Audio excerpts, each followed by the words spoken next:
عرش کے سائے میں ہم ہوا کے نرم و تیز جھونکوں کی مانند آگے بڑھ رہے تھے۔ اس چلنے میں کوئی مشقت نہ تھی بلکہ لطف آ رہا تھا۔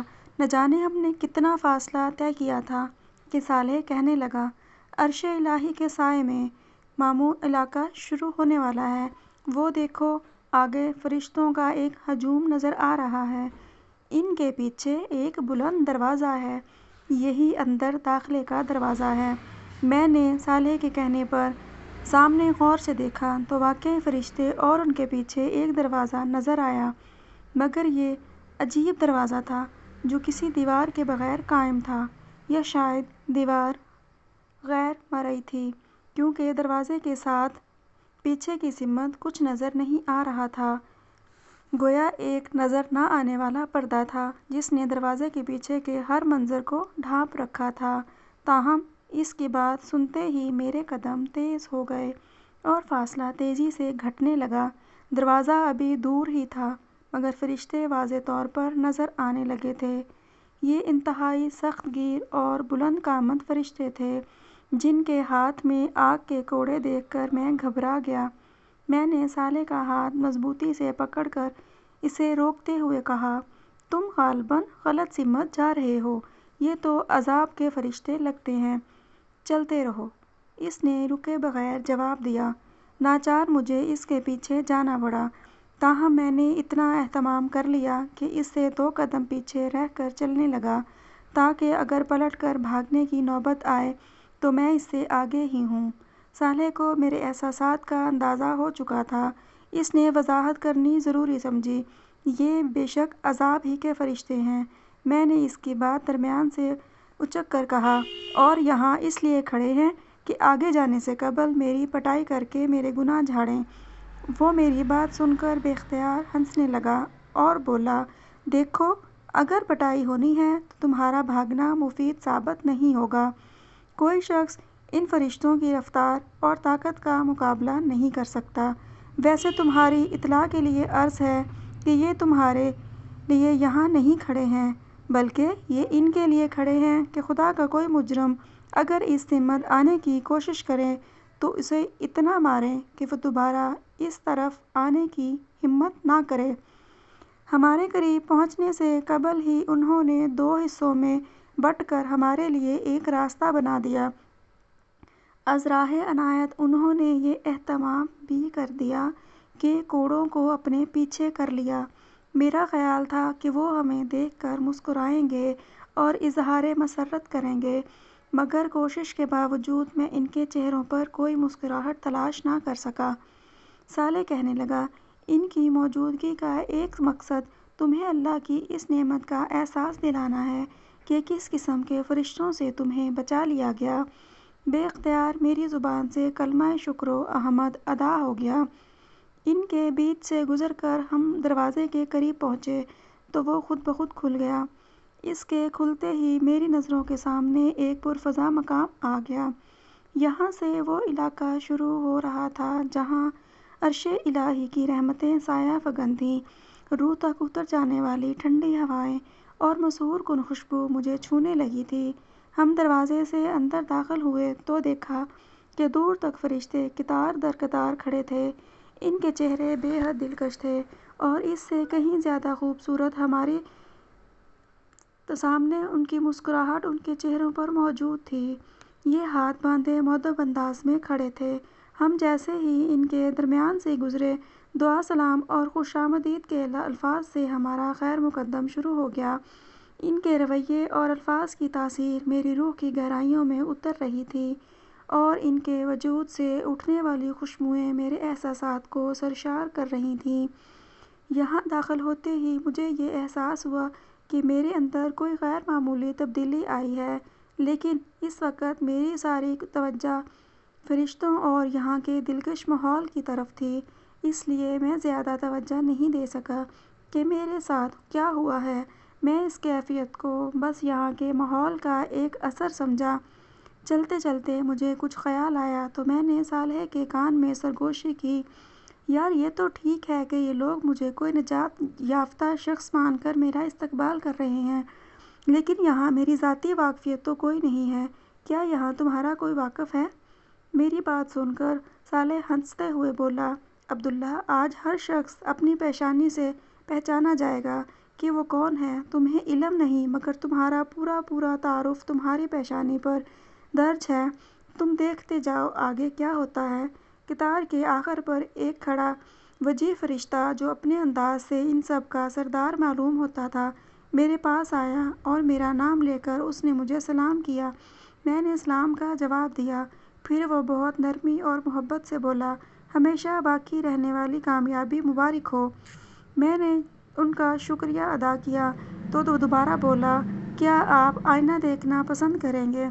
میری سمجھ میں نہیں آیا کہ اس نے یہ بات مذاق میں کہی تھی یا سنجیدگی سے، کیونکہ اس وقت آئینہ دیکھنے کی کوئی معقول وجہ مجھے سمجھ میں نہیں آ رہی تھی۔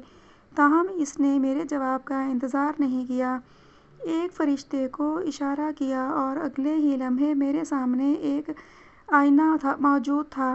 میں نے اس آئینے کو دیکھا اور مجھے یقین ہو گیا کہ اس نے میرے ساتھ مذاق کیا تھا، کیونکہ یہ آئینہ نہیں بلکہ ایک انتہائی خوبصورت اور زندگی سے بھرپور پینٹنگ تھی، جس میں ایک خوبصورت نوجوان بلکہ شہزادہ شاہانہ لباس زیب تن کیے کھڑا تھا۔ یہ تصویر کسی بھی اعتبار سے تصویر نہیں لگ رہی تھی، بلکہ یوں محسوس ہو رہا تھا کہ جیسے آئینے کے سامنے کوئی زندہ انسان کھڑا ہو۔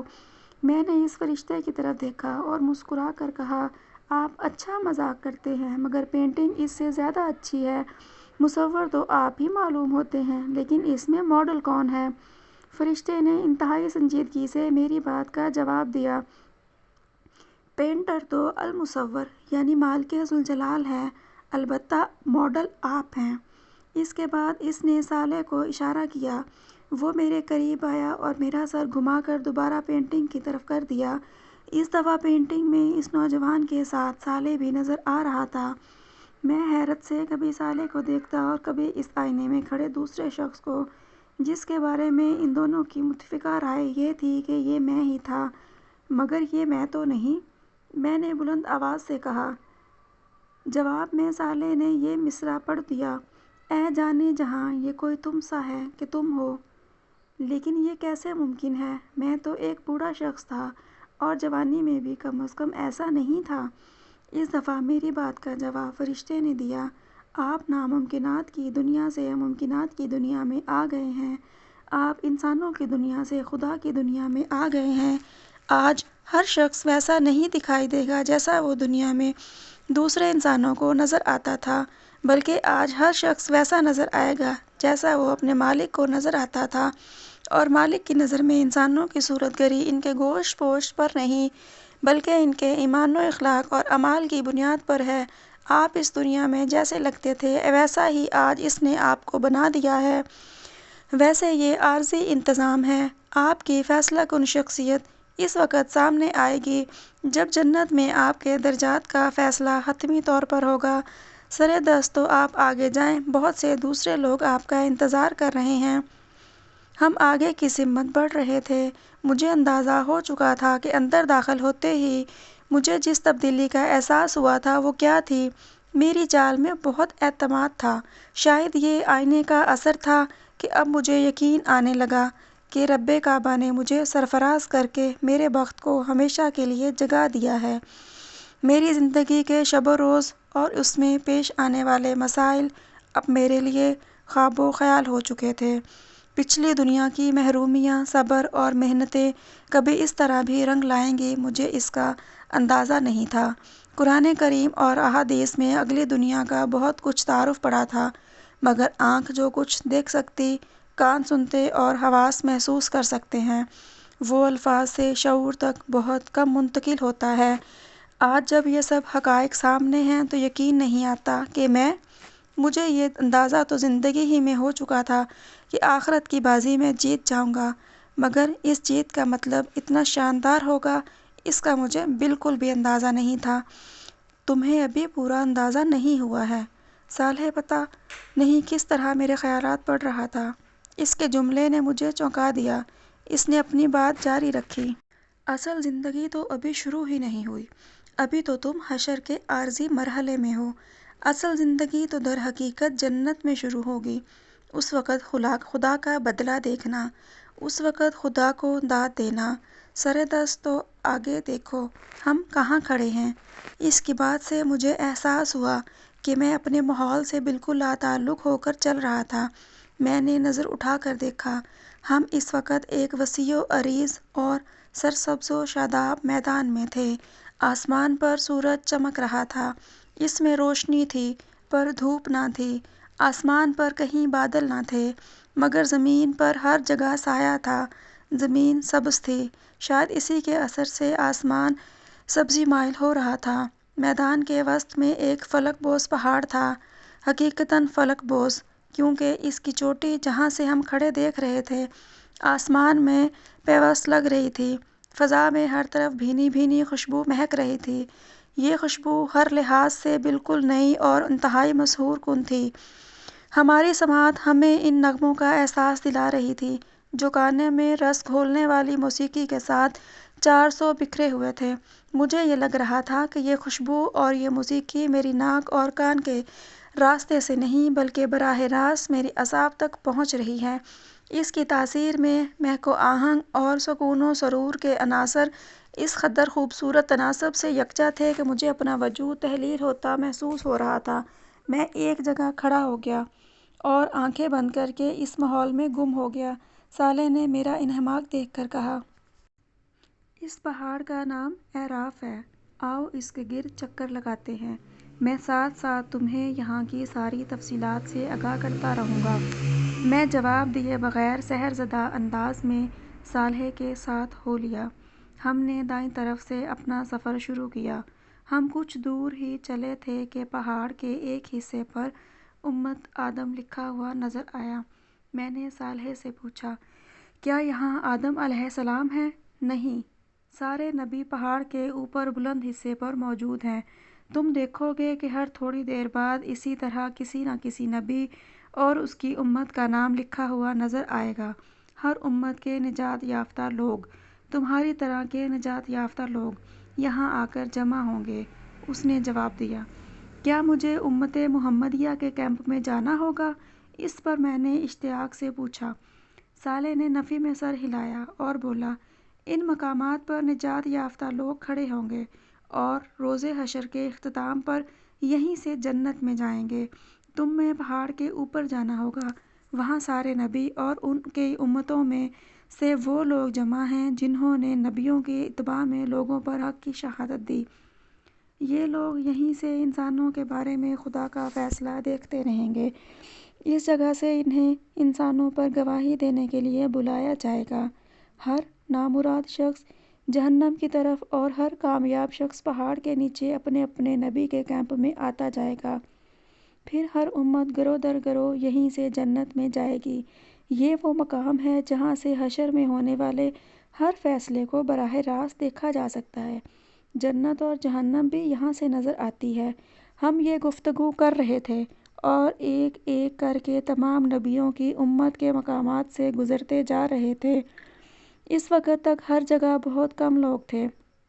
میں نے صالح سے پوچھا، شاید ابھی تمام لوگ نہیں آئے؟ اس نے کہا، نہیں، یہ بات نہیں، دیگر نبیوں کی امت میں سے نجات یافتہ لوگ ہیں ہی بہت کم۔ زیادہ تر لوگ بنی اسرائیل میں سے ہیں اور سب سے زیادہ امت محمدیہ میں سے۔ یہ دونوں کیمپ ابھی تک نہیں آئے ہیں، لیکن اس وقت تک وہاں بھی زیادہ لوگ نہیں، لیکن تھوڑی دیر میں ہو جائیں گے۔ آؤ اب اوپر چلتے ہیں، اس پہاڑ کا چکر تو بہت طویل ہو جائے گا۔ مجھے بلند مقامات پر چڑھنے کا ہمیشہ سے شوق رہا ہے، لیکن شاید یہ میری زندگی کی سب سے عجیب بلندی تھی۔ یہ بظاہر بہت بلند اور آسمان تک اونچی تھی، مگر یہاں سے ہم زمین کو اس طرح دیکھ رہے تھے جیسے چند منزل ہی اوپر کھڑے ہوں۔ نیچے سے جو جگہ ایک چوٹی لگتی تھی وہ ایک ہموار سطح مرتفع تھی، تاہم اس ہموار زمین پر تھوڑے تھوڑے فاصلے پر بلند و بالا قلعہ نما تعمیرات بنی ہوئی تھیں، تاہم ان کے ارد گرد کوئی دیوار تھی اور نہ ان میں سے دروازے ہی موجود تھے، اس لیے باہر سے بھی اندر کا اندازہ کیا جا سکتا تھا۔ یہاں ہر شاہانہ انداز کے خادم تھے، عالیشان تخت پر تاج پہنے ہوئے انتہائی باوقار ہستیاں بیٹھی ہوئی تھیں۔ ان کے ارد گرد اسی شان کے لوگ شاہانہ نشستوں پر برجمان تھے۔ میں نے صالح سے ان بلند تعمیرات کے متعلق پوچھا تو اس نے کہا، یہ مختلف انبیاء کی عارضی قیام گاہیں ہیں۔ انہی کی بنا پر اس پہاڑ کو اعراف کہا جاتا ہے۔ تم تو جانتے ہو کہ اعراف کا مطلب بلندیوں کا مجموعہ ہے۔ میں نے اس بات میں سر ہلایا۔ وہ گفتگو کا سلسلہ جاری رکھتے ہوئے بولا، تخت پر بیٹھے ہوئے حضرات انبیاء کرام ہیں اور ان کے ارد گرد بیٹھے لوگ اس کی امت کے شہداء اور صدیقین ہیں۔ صدیقین وہ لوگ ہیں جنہوں نے نبیوں کی زندگی میں ان کا ساتھ دیا، اور شہداء وہ لوگ ہیں جنہوں نے انبیاء کے بعد ان کی دعوت کو آگے پہنچایا۔ یہ سب وہ لوگ ہیں جنہیں دنیا میں خدا کے لیے جینے اور اسی کے لیے مرنے کا کہا گیا تھا۔ اسی کے صلے میں یہ لوگ آج اس عزت و سرفرازی سے ہمکنار ہوئے جس کا مشاہدہ تم اس وقت کر رہے ہو۔ وہ پیغمبر جو میرے لیے عظمتوں کا نشان تھے، میں ان سے مل رہا تھا۔ آدم، نوح، ہود، صالح، اسحاق، یعقوب، یوسف، شعیب، موسیٰ، ہارون، یونس، داؤد، سلیمان، زکریا، یحییٰ، عیسیٰ، اور سب سے بڑھ کر ابو الانبیاء سیدنا ابراہیم علیہ السلام، سب نے گلے لگا کر میری پیشانی پر بوسہ دے کر میرا استقبال کیا اور مجھے مبارکباد دی۔ ان جلیل القدر ہستیوں سے کچھ گفتگو کے بعد ہم آگے روانہ ہو گئے، مگر مجھے دوران گفتگو یہ احساس ہوا تھا کہ سب لوگ ایک نوعیت کے تفکر میں مبتلا ہیں۔ راستے میں صالح سے میں نے اس کی وجہ پوچھی تو وہ بولا، تمہیں نہیں معلوم اس وقت حشر کے میدان میں کیا قیامت برپا ہے؟ اس وقت ہر نبی پریشان ہے کہ انسانیت کا کیا ہوگا۔ اللہ تعالیٰ کے عذاب کی شدت اتنی زیادہ ہے کہ ان انبیاء میں سے کوئی بھی نہیں چاہتا کہ ان کی امت عذاب الہی کا سامنا کرے۔ وہ چاہتے ہیں کہ اللہ تعالیٰ لوگوں کو معاف کر دیں۔ ایسی کوئی دعا کی جا سکتی ہے اور نہ اس کی اجازت ہے۔ لوگ سینکڑوں برس سے خوار و خراب ہو رہے ہیں اور سر دست حساب کتاب شروع ہونے کا بھی کوئی امکان نہیں ہے۔ سینکڑوں برس؟ کیا مطلب؟ ہمیں تو اندر آئے ہوئے بمشکل 1-2 گھنٹے گزرے ہوں گے۔ میں نے تعجب سے کہا، یہ تم سمجھ رہے ہو؟ آج کا دن کامیاب لوگوں کے لیے گھنٹوں کا ہے اور باہر موجود لوگوں کے لیے انتہائی سختی اور مصیبت کا ایک بے حد طویل دن ہے۔ باہر صدیاں گزر گئیں مگر تم ابھی یہ بھی بات نہیں سمجھو گے۔ اس نے وضاحت کرتے ہوئے جواب دیا۔ میں اس کی بات کو ہضم نہیں کر سکا، مگر ظاہر ہے میں جس دنیا میں تھا وہاں سب کچھ ممکن تھا اور نہ جانے کتنی تعجب انگیز باتیں میرے سامنے ہونے والی تھیں۔ صحابہ کرام اور مہاجرین و انصار حلقہ بنائے ادب و احترام سے بیٹھے تھے۔ امت محمدیہ صلی اللہ علیہ وآلہ وسلم کے اولین و آخرین کی بھی ایک بڑی تعداد موجود تھی۔ شمع رسالت کے ان پروانوں کے بیچ رسالت مآب صلی اللہ علیہ وآلہ وسلم سر جھکائے تشریف فرما تھے۔ بظاہر ہر چیز بالکل ٹھیک تھی، مگر میں محسوس کر سکتا تھا کہ یہاں بھی اسی نوعیت کا تفکر پھیلا ہوا تھا جسے میں پیچھے دیکھ کر آیا تھا۔ رسول اللہ صلی اللہ علیہ وآلہ وسلم اس وقت دعا کر رہے تھے کہ ہمیں بیٹھ کر انتظار کرنا چاہیے۔ صالح پچھلی نشستوں کی طرف بڑھتے ہوئے بولا، ہم پچھلی نشستوں پر برجمان ہو گئے۔ یہاں سے یہ اندازہ کرنا مشکل تھا کہ آگے کیا ہو رہا ہے۔ میں نے صالح سے دریافت کیا، یہ حساب کتاب کب شروع ہوگا؟ مجھے کیا معلوم، کسی کو بھی معلوم نہیں، اس نے جواب دیا۔ اس کی بات سن کر میں خاموش ہو گیا۔ عبداللہ اٹھو، دیکھو تم سے ملنے کون آیا ہے۔ اس کی آواز پر میں کھڑا ہو گیا۔ سامنے دیکھا تو ایک انتہائی باوقار ہستی میرے سامنے کھڑی تھی۔ ان کے چہرے پر مسکراہٹ اور آنکھوں سے محبت کے آثار جھلک رہے تھے۔ اس سے قبل کہ صالح مزید کچھ کہتا، انہوں نے نرم لہجے میں اپنا تعارف کراتے ہوئے کہا، مرحبا عبداللہ، میرا نام ابو بکر ہے۔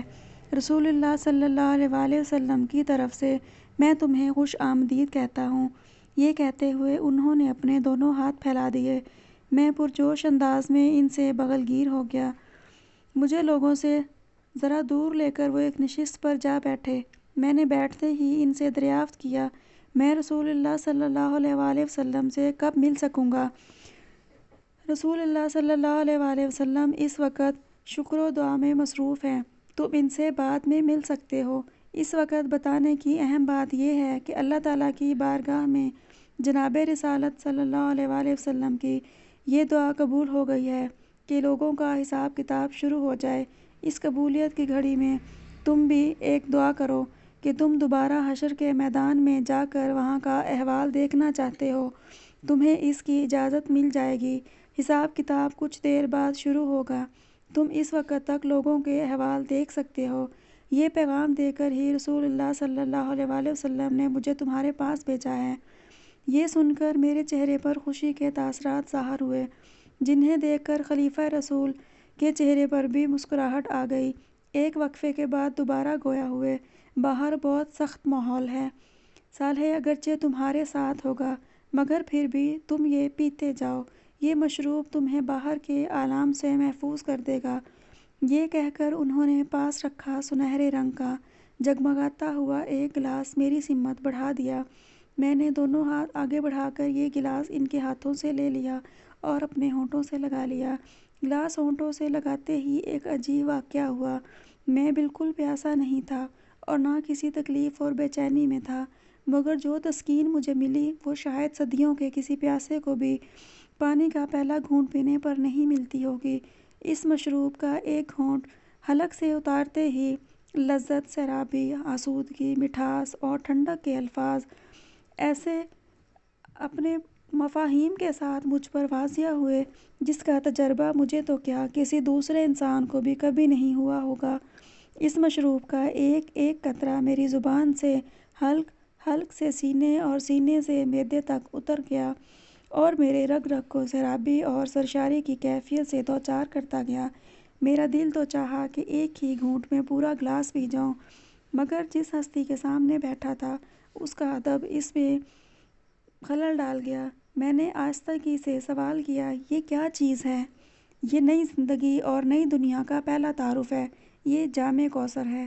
اس سے پینے کے بعد حشر میں گرمی اور پیاس تمہیں نہیں ستائے گی۔ یہ الفاظ سنتے ہی مجھے سمجھ میں آ گیا کہ مجھ پر اس مشروب کا یہ غیر معمولی اثر کیوں ہوا تھا۔ یہ جنت کی نہر کوثر کا پانی تھا اور بے شک ان تمام خصائص کا حامل تھا جن کا ذکر میں ہمیشہ سنتا رہا تھا۔ اس لمحے مجھے یہ بھی اندازہ ہوا کہ جنت کی نعمتیں کیا ہوں گی۔ پچھلی دنیا میں کھانے پینے کی لذت دو چیزوں میں پوشیدہ تھی، ایک یہ کہ انسان کو شدید بھوک اور پیاس لگی ہو، اور دوسرا اسے کھانے پینے کے لیے بہت لذیذ شے مل جائے۔ مگر جنت کی ہر شے اپنی ذات میں انتہائی لذیذ ہوتی ہے اور اس کے ساتھ ساتھ انسان کو بغیر بھوک اور پیاس کے وہ لذت اور تسکین فراہم کرے گی جو صرف ایک انتہائی بھوکے اور پیاسے شخص کو ہی مل سکتی ہے۔ اب مجھے معلوم ہو گیا کہ جنت میں نہ بھوک ہوگی اور نہ پیاس، مگر اس کے باوجود انسان جتنا چاہے گا شوق سے کھائے گا اور اس کی کوئی سیری ایسی نہیں ہوگی جو اسے گرانی اور بھاری پن میں مبتلا کر دے۔